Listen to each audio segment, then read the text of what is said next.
નમસ્કાર, આપ જોઈ રહ્યા છો એબીપી અસ્મિતા ન્યૂઝરૂમ થી લાઈવ બુલેટિન સાથે હું છું અમિતા। સૌથી પહેલા વાત કરીએ નીતિન ગડકરીના નિવેદનની। એક મોટું નિવેદન જે નીતિન ગડકરીએ આપ્યું અને જણાવ્યું કે આમ આદમી પાર્ટીના ગુજરાતમાં ચૂંટણી લડવા પર ભાજપને થશે ફાયદો। નીતિન ગડકરીએ આ નિવેદન આપ્યું છે, ગુજરાત સહિતના રાજ્યોમાં આમ આદમી પાર્ટી ચૂંટણી લડે તો ભાજપને ફાયદો થશે।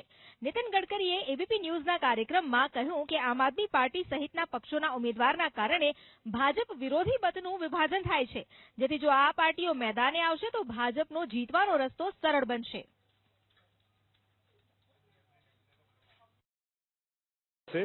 ये पहली ऐसी पार्टी है आम आदमी पार्टी जो है तो राज्य की पार्टी, पर 2 राज्यों में उसकी सरकारें हो गई। दिल्ली भी हो गया, पंजाब भी हो गया, और अब उनकी महत्वाकांक्षा और राज्यों तक बढ़ने की है। वो गुजरात में चुनाव आ रहे हैं, वहां लड़ना चाहते हैं, हिमाचल में चुनाव आ रहे हैं, वहां लड़ना चाह रहे हैं, 2024 को लेकर भी तैयारियां शुरू कर दी है। क्या केजरीवाल राष्ट्रीय राजनीति में एक ऑल्टरनेट है? देखिए, पहली बात तो मैं गोवा में था और गोवा के राजनीति को नजदीक से देखता हूँ।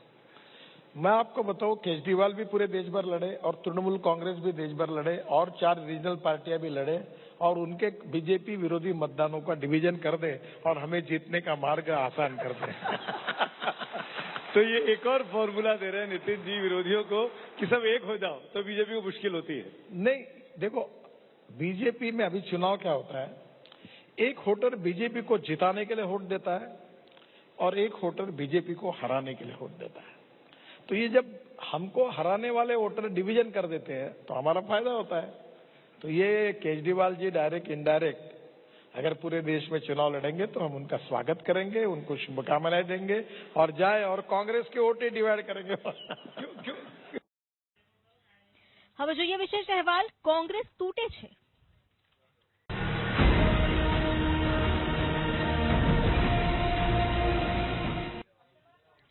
નારાજ ધારાસભ્ય અશ્વિન કોટવાલ, જેને મનાવવાના પ્રયાસ હવે તેજ કરવામાં આવ્યા છે।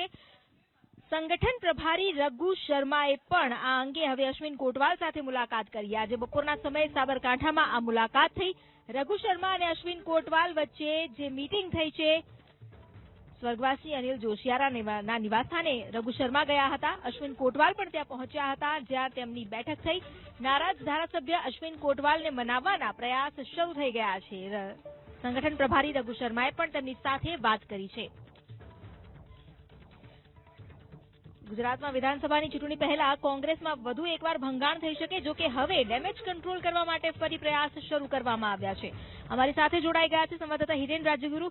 હિરેન, અશ્વિન કોટવાલ જે કોંગ્રેસ સાથે છેડો ફાડી શકે છે, પરંતુ હવે તેમને મનાવવાના પ્રયાસ પણ શરૂ કરવામાં આવ્યા છે, શું વધુ અપડેટ? બિલકુલ અમિતા, ડેમેજ કંટ્રોલ શરૂ કરવામાં આવ્યું છે। અશ્વિન કોટવાલ કે જે ઘણા લાંબા સમયથી કોંગ્રેસથી નારાજ ચાલી રહ્યા છે અને જ્યાં સુધી માહિતી મળી રહી છે ત્યાં સુધી તેઓ હવે કોંગ્રેસ છોડી અને ભારતીય જનતા પાર્ટીમાં જવાનું પૂરેપૂરું મન બનાવી ચૂક્યા છે। આ સમાચારો જેવા વહેતા થયા અને ગઈકાલે પણ તેઓ આદિવાસી યાત્રામાં જોડાયા ન હતા, સત્યાગ્રહ યાત્રા ગાંધીનગરમાં જોડાઈ હતી, ત્યાં પણ ચર્ચા ઉઠી હતી।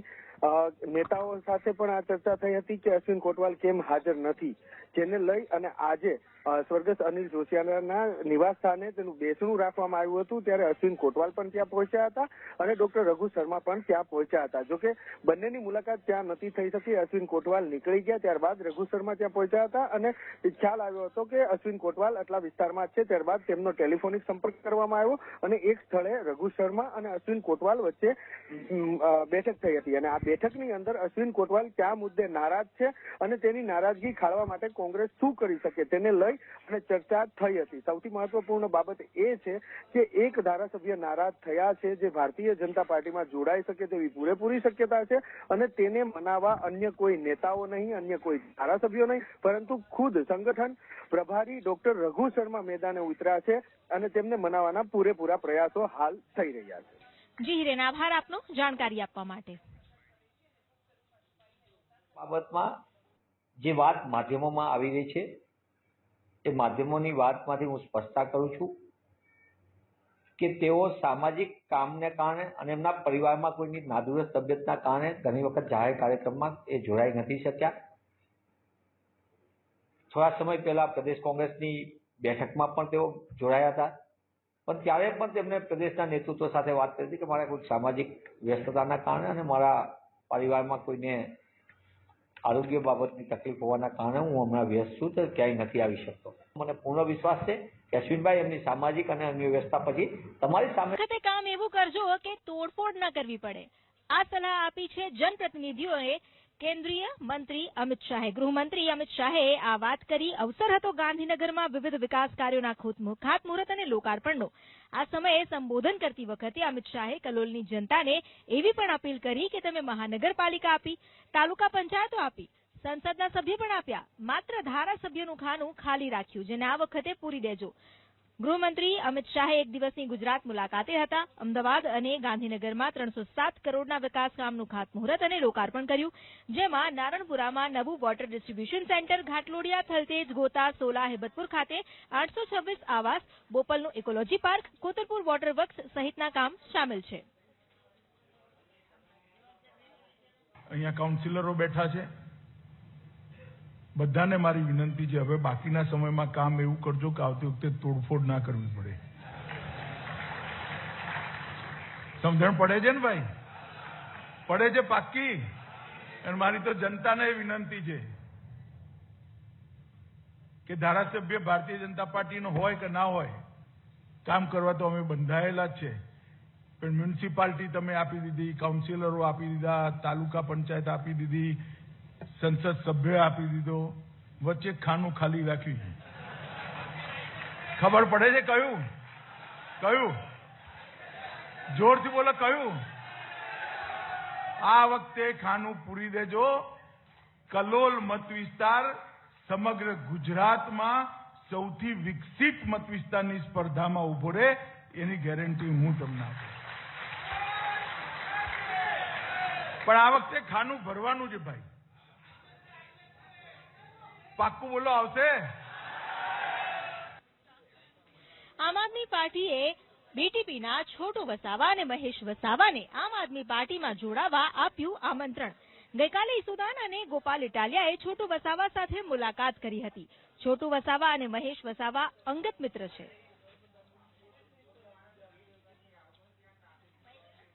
છોટુભાઈ અને મહેશભાઈને એમના નિવાસ સ્થાને ઝઘડિયાર માટે મળ્યા હતા.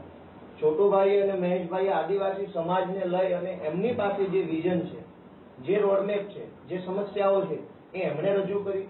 આમ આદમી પાર્ટી વતી આદિવાસી સમાજનું સ્ટેન્ડ અમે ડિસ્કસ કરી. અમે છોટુભાઈને રિક્વેસ્ટ કરી છે કે ગુજરાતની અંદર આદિવાસી સમાજને નેતૃત્વ પૂરું પાડવા, આમ આદમી પાર્ટીને નેતૃત્વ પૂરું પાડવા, તેઓ આમ આદમી પાર્ટીમાં જોડાય અને જે એમના આદિવાસી સમાજને લગતા એજન્ડાઓ છે અને જે આમ આદમી પાર્ટીના એજન્ડાઓ છે એ બંને સાથે ડિસ્કસ કરી અને સમાન એજન્ડા ઉપર આગળ વધી અને આમ આદમી પાર્ટીને મજબૂત બનાવીએ એવું અમે એમને નિમંત્રણ અને વિનંતી કરી છે.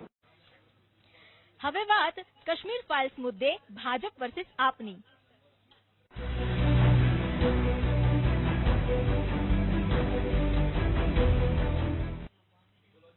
દિલ્હીના મુખ્યમંત્રી અરવિંદ કેજરીવાલ, જેમણે ધ કાશ્મીર ફાઇલ્સ ફિલ્મ મુદ્દે આપ્યું ફરી એકવાર નિવેદન. આ ફિલ્મને લઈને તેમણે કહ્યું કે કોઈ એક કોમના દર્દ અને ત્રાસદી પર ફિલ્મ બનાવી રૂપિયા કમાવા એ ગુનો છે. જેથી આ ફિલ્મને યુટ્યુબ પર અપલોડ કરવામાં આવે, જેના કારણે આખો દેશ વિના મૂલ્યે ફિલ્મ જોઈ શકે. કેજરીવાલે માંગ કરી કે ફિલ્મથી થયેલી આવકનો કાશ્મીરી પંડિતના પુનર્વસન માટે ઉપયોગ કરવામાં આવે.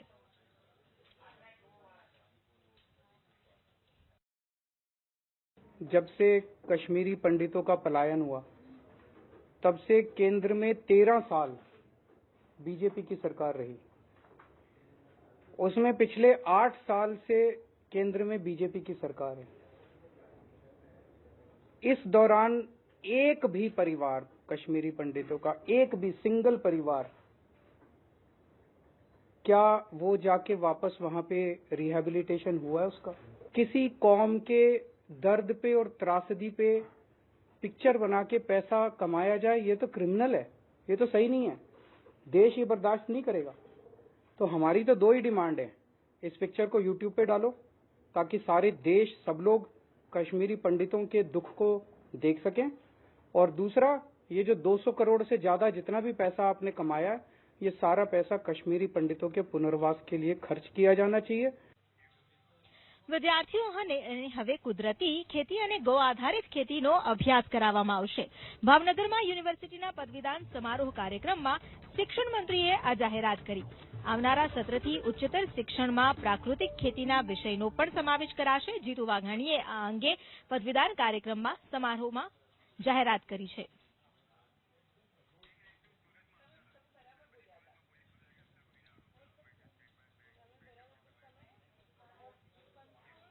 વાત હવે સુરતમાં હપ્તારાજની.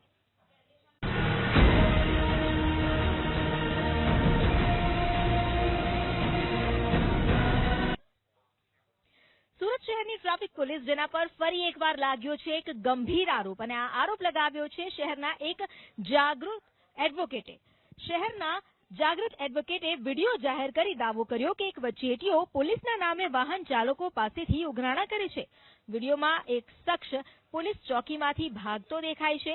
ચોકીમાં બેઠેલા પોલીસ અધિકારીઓને જ્યારે આ શખ્સ અંગે સવાલ પૂછાયો તો તેઓ ગોળ ગોળ જવાબ આપવા લાગ્યા.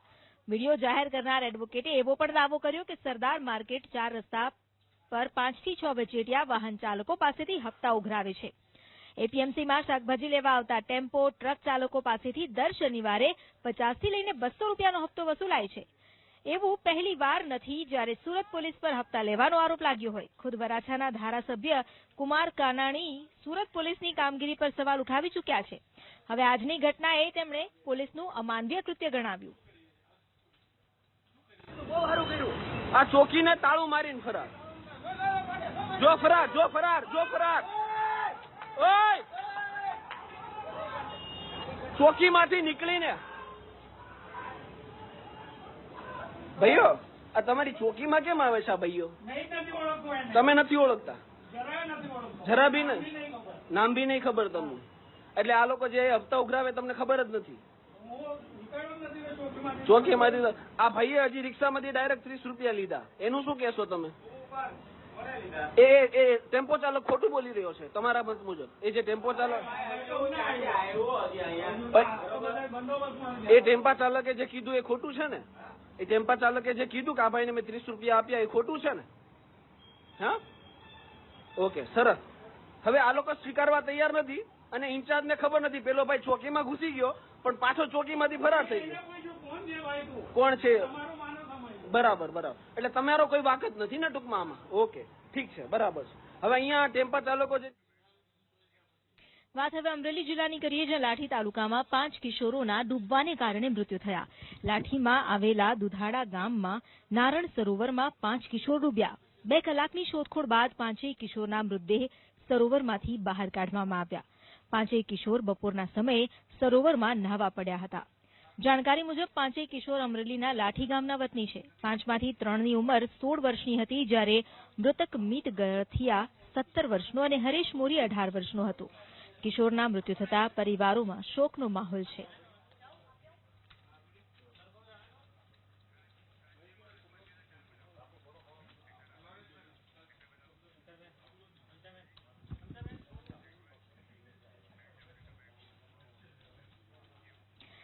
રાજ્યમાં આજે આત્મહત્યાના કુલ 4 બનાવ બન્યા. સૌથી પહેલા રાજકોટની વાત. રાજકોટનો સેટેલાઇટ ચોક વિસ્તાર, જ્યાં યુવકે ગળે ફાંસો ખાઈ આત્મહત્યા કરી લેતા ચકચાર મચી ગઈ. બ્રહ્માણી પાર્કમાં રહેતા રોહિત રૈયાણીએ શેરબજારમાં 67 લાખ ગુમાવ્યા હતા. ત્યારથી જ તે તણાવમાં હતો અને ગત મોડી રાત્રે તેણે આ પગલું ભર્યું. તો અમદાવાદના બાવડા તાલુકાની શિયાળ ગામની પ્રાથમિક શાળાના શિક્ષકે ઝેરી દવા ગટગટાવી આત્મહત્યા કરી લીધી. શાળાની છત પર જ શિક્ષકે પગલું ભર્યું. હાલ તો પોલીસે અન્ય શિક્ષકો અને સ્ટાફના નિવેદન નોંધી વધુ તપાસ હાથ ધરી છે. તો ભાવનગરના ચિત્રા સિત્સર રોડ પાસે રહેતા આધેડે ઘર કંકાસ અને આર્થિક સંકળામણથી કંટાળી કૂવામાં પડતું મૂકી જીવન ટૂંકાવ્યું. આત્મહત્યા પહેલા ટિફિનમાં સુસાઇડ નોટ લખી દીકરાને પરિવારનું ધ્યાન રાખવા કહ્યું. મૃતક યોગેશભાઈ 19 માર્ચથી ગુમ હતા. 7 દિવસ બાદ ઘર નજીક આવેલ એક કૂવામાંથી તેમનો મૃતદેહ મળી આવ્યો. આ તરફ સુરતના ઓલપાડના સાયણ ગામે યુવકે સાસરિયાના ત્રાસથી કંટાળી આત્મહત્યા કરી. આત્મહત્યા પહેલા યુવકે વિડીયો બનાવ્યો, જેમાં પત્નીથી લઈને સાસુ અને સસરા ત્રાસ આપતા હોવાનો આરોપ લગાવ્યો. મોટા ભાઈને વિડીયો મોકલી ટ્રેન નીચે પડતું મૂકી આત્મહત્યા કરી.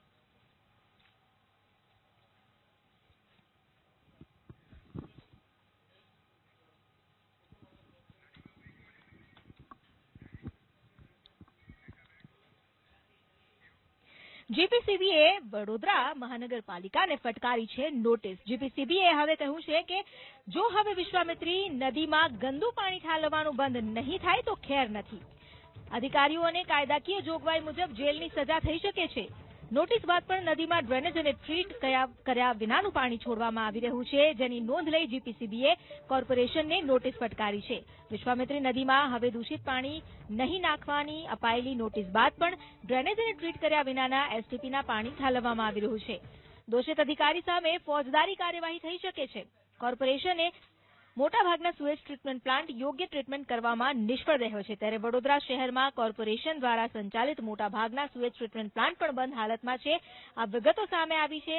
હાલ તો જીપીસીબીએ વડોદરા કોર્પોરેશન સામે લાલ આંખ કરી છે.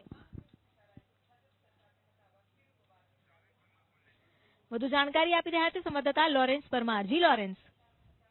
અમિતા, વાત કરીએ તો ગુજરાત પોલ્યુશન કંટ્રોલ બોર્ડે એક અઠવાડિયા પહેલા કોર્પોરેશનને નોટિસ આપી હતી કે જે વિશ્વામિત્રી નદી વડોદરા શહેરની મધ્યમાંથી 17 કિલોમીટરમાં જે વહી રહી છે એમાં દૂષિત પાણી નાખવા નહીં, પરંતુ દૂષિત પાણી સતત નાખવામાં આવી રહ્યા છે. ડ્રેનેજના દૂષિત પાણી સાથે સુએજ ટ્રીટમેન્ટ પ્લાન્ટ કે જે ફેલ ગયા છે ત્યાં ટ્રીટમેન્ટ થયા વગરના દૂષિત પાણી જે વિશ્વામિત્રી નદીમાં આવી રહ્યા છે અને તેની નોંધ લેવામાં આવી હતી અને ફરીને એકવાર નોટિસ આપીને જાણકારી કોર્પોરેશનને આપવામાં આવી છે કે જો આ કાર્યવાહી બંધ નહીં થાય અને સતત દૂષિત પાણી જો વિશ્વામિત્રી નદીમાં ઠાલવવામાં આવશે તો અધિકારી સામે ફોજદારી કાર્યવાહી થઈ શકે છે. એનો મતલબ સીધો એ થયો કે અધિકારીને જેલના સળિયા પાછળ જવું પડી છે. હવે વર્ષોથી અભિયાન ચાલ્યા છે. કોર્પોરેશન, રાજ્ય સરકારે પણ ક્રોકોડાઇલ પાર્ક સહિતના અનેક કામ કર્યા, પરંતુ વિશ્વામિત્રી નદી આજે પણ જે રીતે ગંદી ગોબર બની છે અને તેનું કારણ કોર્પોરેશન છે. હવે જોવાનું એ રહે છે કે આ પ્રકારની નોટિસ મળ્યા બાદ કોર્પોરેશન શું કાર્યવાહી કરે છે. જી અમિતા. જી લોરેન્સ, આભાર આપનો જાણકારી આપવા માટે. બનાસકાંઠાના દિયોદરના ખેડૂતો જેમણે અપૂરતી વીજળીની સમસ્યાને લઈને જે વિરોધ દર્શાવ્યો છે અને વિરોધમાં બંધનું એલાન કર્યું, આ બંધના એલાનને મળ્યું સમર્થન. આજે સવારથી દિયોદરમાં દુકાનો બંધ રાખી મોટાભાગના વેપારીઓએ ખેડૂતોને સમર્થન આપ્યું. પૂરતી વીજળીની માંગ સાથે છેલ્લા 4 દિવસથી દિયોદરના વખા વીજ મથકે ખેડૂતો ધરણા યોજી રહ્યા છે. પાલાંબલિયાએ આરોપ લગાવ્યો કે ઉદ્યોગોને પૂરતી વીજળી આપવામાં આવે છે તો ખેડૂતોને કેમ નહીં. સાથે ચીમકી ઉચ્ચારી કે તાત્કાલિક ધોરણે 8 કલાક વીજળી આપવામાં આવે, નહીંતર વિધાનસભાનો ઘેરાવ થશે. તો કોંગ્રેસના ધારાસભ્ય ગેનીબેન ઠાકોર અને શિવાભાઈ ભુરિયા પણ ધરણા સ્થળ પર પહોંચ્યા અને ખેડૂતોની સમસ્યાનું તાત્કાલિક નિરાકરણ કરવાની માંગ કરી.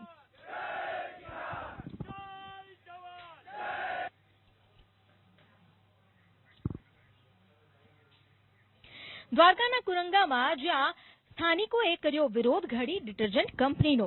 કુરંગામાં આવેલી RSPL ઘડી કંપની વિરુદ્ધ સ્થાનિકોએ ઉપવાસ આંદોલન છેડ્યું છે. પ્રદૂષણ, રોજગારી, રસ્તાઓ સહિતના વિવિધ અને પડતર પ્રશ્નોને લઈને આજે સ્થાનિકો મેદાને આવ્યા. આજે સવારથી જ મોટી સંખ્યામાં સ્થાનિકો અને મજૂરો સહિત ગામના સરપંચ પણ પ્રતિક ઉપવાસ આંદોલન કરી રહ્યા છે.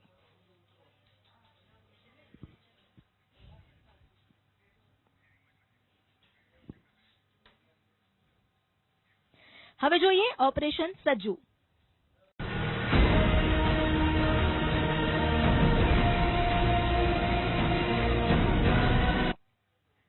સુરતનો કુખ્યાત આરોપી સજ્જુ જે આવી ગયો છે પોલીસના સકંજામાં, જેના રિમાન્ડ પણ મંજૂર કરવામાં આવ્યા છે. 6 તારીખ સુધીના ગુસ્સીટોકના ગુનામાં વોન્ટેડ સજ્જુ કોઠારીને પોલીસે પકડી પાડ્યો. તેના ઘરે છુપાયો હોવાની બાતમીના આધારે ક્રાઇમ બ્રાન્ચે શુક્રવારે રેડ પાડી, જેમાં એસીપી RR સરવૈયા સહિત 3 પીઆઈ, 7 પીએસઆઈ અને 40 પોલીસ જવાનો સજ્જુના નાનપુરાના જમરૂક ગલી નિવાસસ્થાને પહોંચ્યા. દરવાજાને તાળું મારેલું હતું, છતાં પોલીસે દરવાજો ખખડાવ્યો. દરવાજો ખોલો નહીં તો તોડી નાખીશું તેવી ચેતવણી આપી, છતાં દરવાજો ન ખુલ્યો. છેવટે બારીનો કાચ પોલીસે તોડ્યો. કાચ તૂટતા અંદરથી દરવાજો ખુલ્યો. ત્યારબાદ તપાસ શરૂ કરવામાં આવી. પહેલા તો સજ્જુ કોઠારી નહીં મળ્યો, પરંતુ બાદમાં વધુ તપાસ કરતા ઘરમાં બનાવેલ એક ગુપ્ત બંકર મળી આવ્યું, જેમાંથી અંતે સજ્જુ સકંજામાં આવ્યો. કોર્ટમાં આજે સજ્જુને રજૂ કરવામાં આવ્યો, જ્યાં કોર્ટે સજ્જુ કોઠારીના 6 એપ્રિલ સુધીના રિમાન્ડ મંજૂર કર્યા છે.